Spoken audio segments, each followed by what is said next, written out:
Hey everybody, it's Rob from Flailthroughs. This is Gundam Battle Operation 2, and this is a request from Brigadier Darman, who wanted the Delta Plus in the colors of Delta Magnus from Transformers.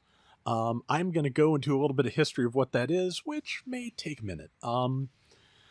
Okay, so Delta Magnus is an alternate set of colors for the original Ultra Magnus mold. Delta Magnus was the colors used for the predecessor of Ultra Magnus, Powered Convoy, in Diaclone, which was one of the two lines that Takara basically licensed molds to Hasbro for the Transformers. It was, the original toy was basically an Optimus Prime with, a fancy suit of armor, which is what the first Ultra Magnus toy is.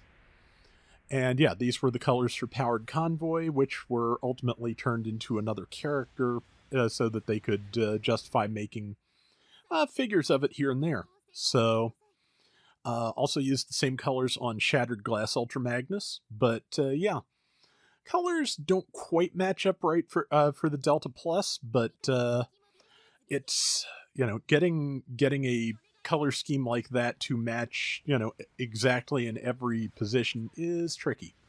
I think it came out pretty well though, so hopefully you agree, Darman. But yeah, it is uh blah, mostly blah. The Delta Plus is pretty good. It is a very straightforward 650. It transforms. It has a shield beam cannon, shield missile launcher, charging beam rifle, and Vulcans, and that's about the extent of it. It also does not have the beam coating ability of the Delta Gundam because it does not have the shiny gold finish that does. The default colors are just like a slightly metallic gray, as I recall. Yeah, I'm going to try and go up and take out this double Zeta. It's not going to work because they tackled it exactly the right moment and then killed me. Yeah, this round had a rough start, but as I recall, it gets a fair bit better as I go on. But yeah, I like the Delta Plus. I feel like it could maybe use a little bit of tuning. It does kind of feel outmatched to a certain extent against some of the fancier mobile suits, but yeah, it's at the same time nice to have something fairly straightforward at the higher costs, because a lot of those suits just get really out there, and sometimes you just want to play something that shoots things, stabs them, and transforms, and not and nothing harder to think about than that. So that was definitely where I was at today, because I was been trying to catch up, just haven't gotten a lot of good rounds lately, but I was happy to get a couple tonight. I need one more token to get the half price 10 spin on my Japanese account, so hopefully be able to do that tomorrow night. But yeah, tomorrow night basically being tonight by the time you see this. But yeah, like I said, this was a pretty good round. I don't I don't mind the jungle map as bad as much as a lot of other people I know do, because yeah, it has visibility issues, and that's kind of the point. And if you can take advantage of those to a certain extent, you can do pretty well. I don't think I do that very much in this round. This is mostly a straight out fight on my part, and I can see I have already seen myself taking some bad risks and making bad decisions. There's a little bit of latency there, I feel like, because that just did not really connect at first, and then there was a stun. But let's see. So far, though, we're doing okay. We're about 2,000 points ahead, which at 650 is not, of course, the world. I don't think it's really even a subcontinent, but it's it's a start. Yeah, now we're 1,000 points ahead exactly. So yeah, I mean, I think we're down to like municipality levels at this point.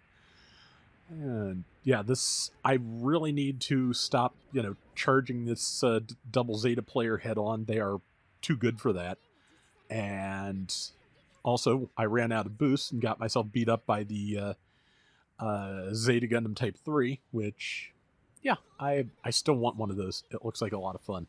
And just whiffed that every conceivable way. and hit the shield, which didn't do me any good. I don't think that Zeta has shield break stance mastery, but, that only matters if you actually break the shield. And it was just kind of funny to watch those two people, just like poke up over the edge of the hill at when I finally get the drop on this Zeta. It's like, okay, well, this is about to end badly, but I can get a couple of shots in before I die. We are now about 1,400 points down, but we've also got a bomb going at their base, which could help make that up. Maybe. I don't remember if it goes off or not. But yeah.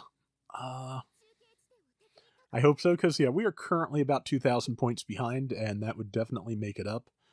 The bomb, unfortunately, if it does go off, is going to go off just early enough that we do not get the added bonus for the timer, because that starts at 2 minutes and less. So that's unfortunate, but also, manageable. And managed to shoot someone escaping out of the sky. And there is something else I can shoot, which I failed to shoot twice. Someone did not, however, fail to shoot me. I'm going to just keep going after this suit because, well, it's nearly dead, so that's what you do.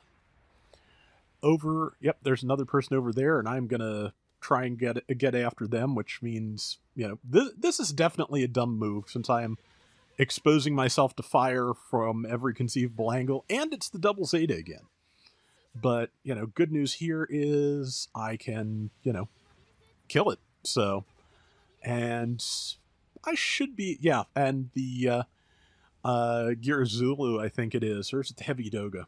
No, it's the Girazulu Angelo type, I believe, came up to help me, which is much, much appreciated. And this is a Sturm DS. I think there may be a Sturm DS and a Charis DJ here, or I forget whether the DJ Traversia has that backpack too. Just off the top of my head, cannot remember, but it's okay. That was probably, given that bombard beam I just hit, that was the Traversia. I think there's a Sturm DS here too, because I think there's something I got advantage against, but I could just be completely mistaken on all points. But we're actually far enough ahead that even if we hadn't base bombed, we'd be winning now, but that definitely is going to be a contributing factor.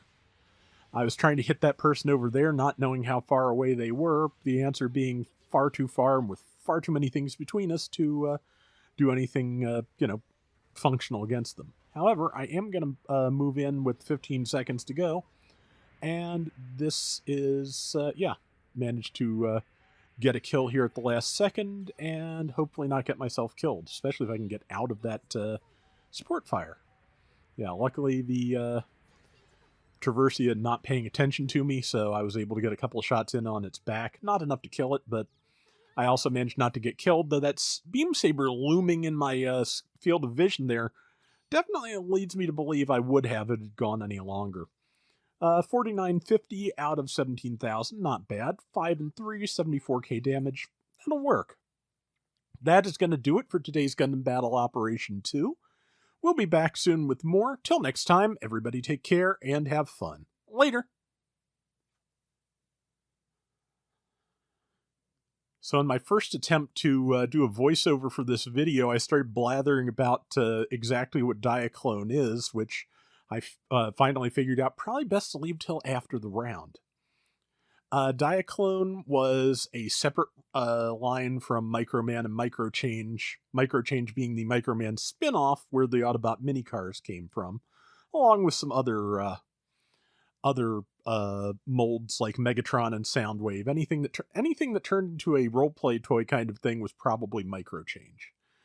Diaclone was a bunch of small vehicles with which were originally intended not to be like living robots, but piloted mecha.